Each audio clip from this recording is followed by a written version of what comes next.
जय श्री राम। 17 जनवरी रामचरितमानस पाठ में पेज संख्या 264।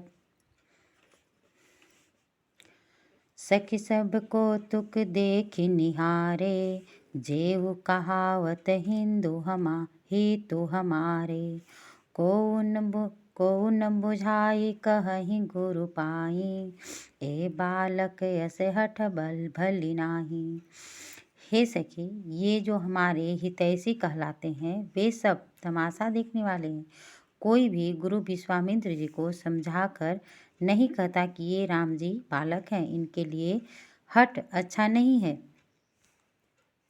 रावण बाण छुआ नहीं चापा, हारे सकल भूप कर दापा।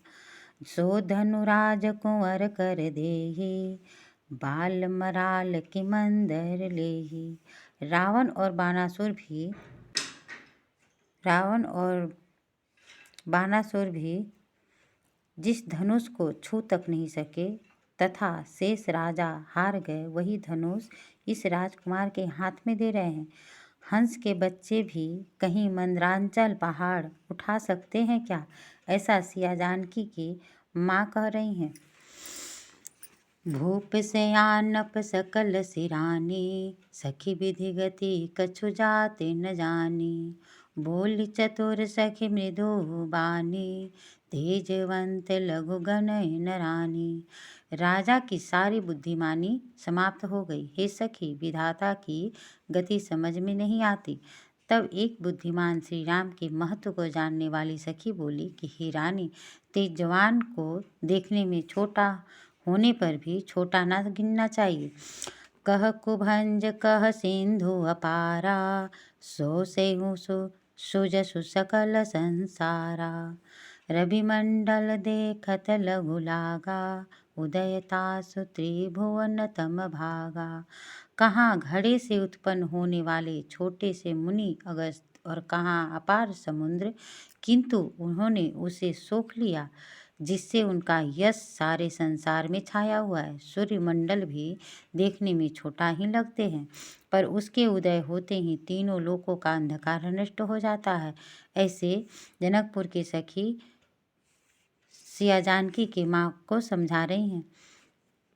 दुआ। मंत्र परम लघु जासु बसा, विधि हरिहर सुर सर्व। महामंत गजराज कहूँ, बस कर अंकुश खर्व। सियापति रामचंद्र शंकर जीव माँ। ब्रह्मा विष्णु महेश और शेष देवता एक छोटे से मंत्र से वश में हो जाते हैं। महान मत वाले हाथी को एक छोटा सा अंकुश अपने वश में कर लेता है।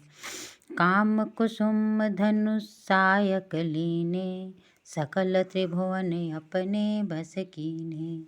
देव तजिए संसो अस जानी, भंजब धनुष राम सुन रानी। कामदेव ने फूलों का धनुष से बाण लेकर समस्त लोकों को अपने वश में कर रखा है। हे देवी, यह जानकर आपने संदेह को त्याग दीजिए।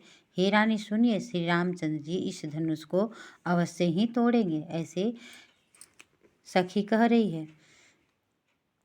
सखी बचन सुन भय परतीति, मिटान विषादु बड़ी अति प्रीति।